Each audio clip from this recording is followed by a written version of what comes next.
Hello everyone, welcome to my channel. Please subscribe and keep watching more details. Bold and the Beautiful. Taylor twists Thomas dies, and Mom gets his heart. Bold and the Beautiful sees Taylor Hayes' health has left us on the edge of our seats, but I can't help but feel skeptical about where this plot is headed. With Thomas Forrester returning home, I worry that he might be dragged into this sketchy situation in a very bad way. Could we be looking at a tragedy where Taylor dies? Or maybe no one dies? Or someone else dies instead? Let's dive in and explore the possibilities. On Bold and the Beautiful Taylor Hayes, Rebecca Budig needs an expert. She confided in Lee Finnegan, Naomi Matsuda, about feeling tired and off during her workouts. She revealed that her primary care doctor had diagnosed her with heart failure and given her a grim prognosis. When Lee asked if she had seen a cardiologist, Taylor admitted she hadn't. This raises a red flag. Since when does a general practice doctor deliver a death sentence without referring the patient to a specialist? Yes, Taylor is a medical doctor herself, but she's a psychiatrist, not a cardiologist. Lee offered to send her some referrals, so I imagine Taylor's outlook might improve once she consults with an expert. Bold and Beautiful fans consider Brad Bell may recycle an old plot or sacrifice a character ahead.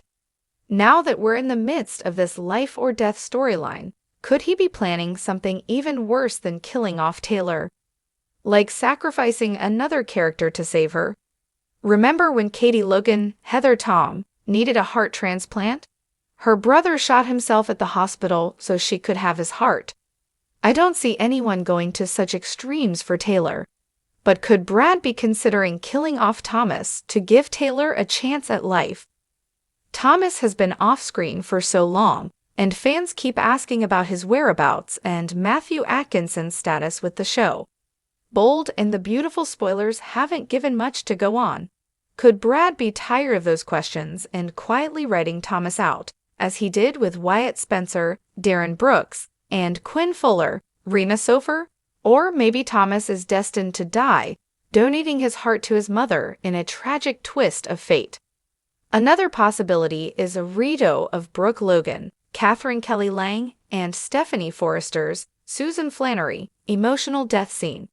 Brooke recently expressed a desire for a genuine friendship with Taylor, echoing the moment when Stephanie, who had always been at odds with Brooke, died in her arms.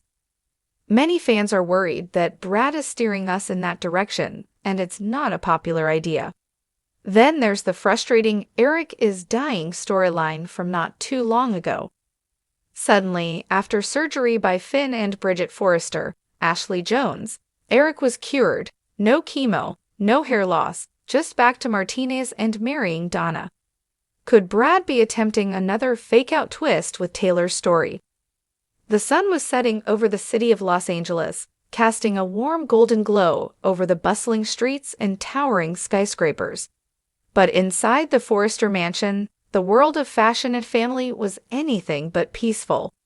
The complex, emotional web of relationships had just grown more tangled, and the twists in the story were only beginning to unravel.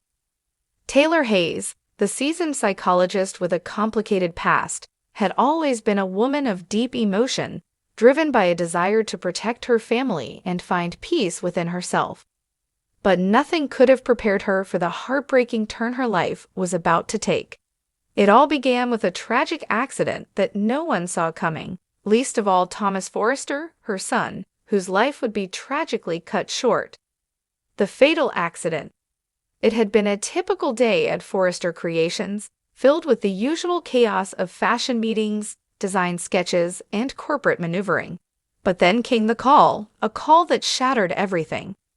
Thomas, the ambitious and often troubled designer, had been in the middle of a dangerous stunt for a new campaign. He had always been a daredevil, pushing boundaries in both his professional and personal life. His latest idea involved an elaborate photo shoot on top of one of the tallest buildings in Los Angeles. However, something went horribly wrong. In a split second, the scaffolding that supported the shoot collapsed, sending Thomas plummeting to the ground.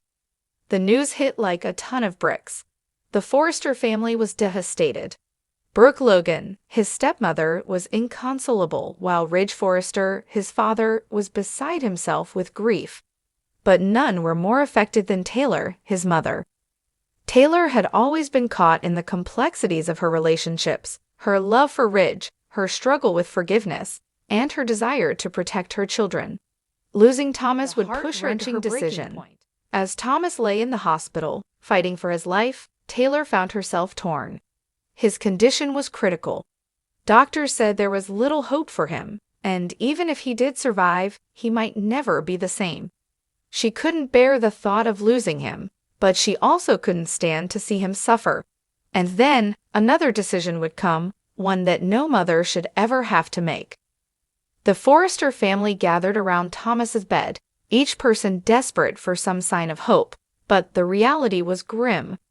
Ridge, holding Taylor's hand tightly, looked at his ex-wife with an expression full of sorrow.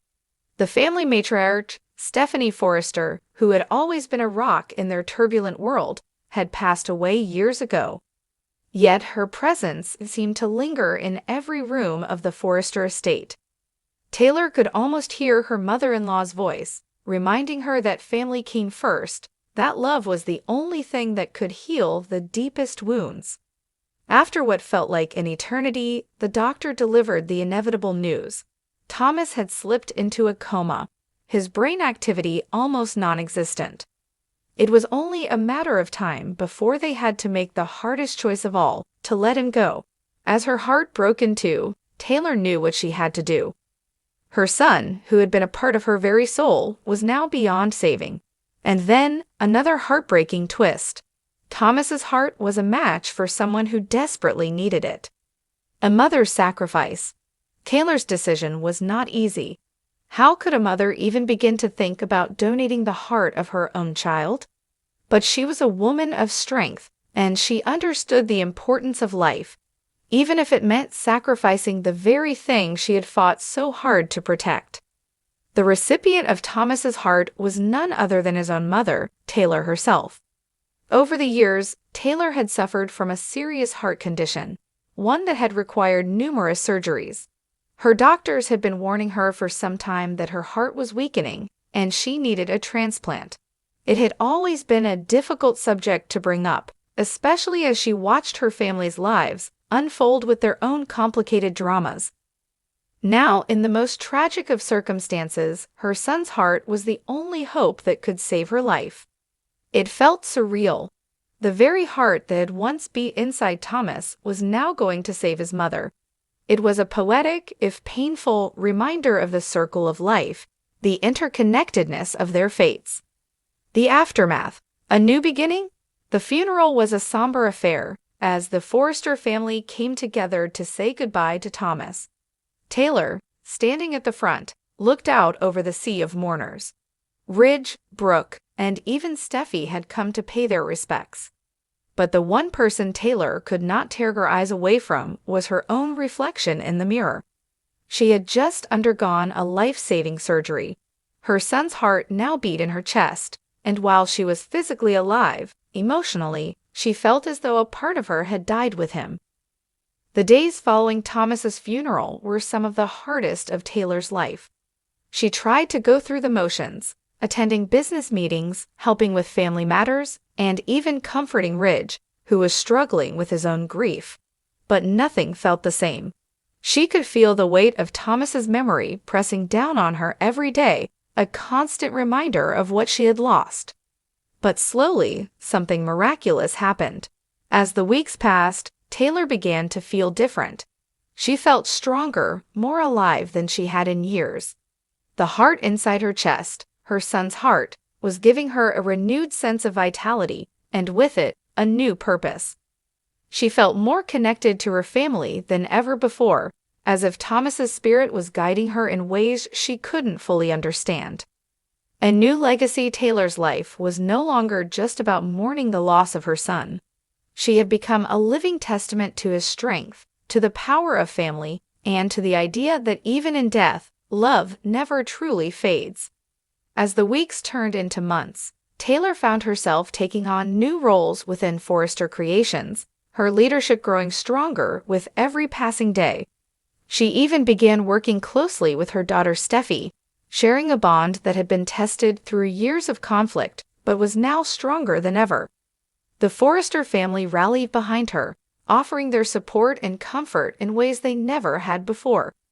Ridge, though still grieving, found solace in the fact that his ex-wife was living on, carrying a piece of Thomas with her every day. Even Brooke, who had always been at odds with Taylor, softened in the face of such an unimaginable loss. But Taylor's story didn't end with the sadness of the past. It was a new chapter, one where grief and love intertwined, where loss and redemption paved the way for a future built on strength, compassion, and hope. Thomas may have died that day, but his heart lived on in Taylor.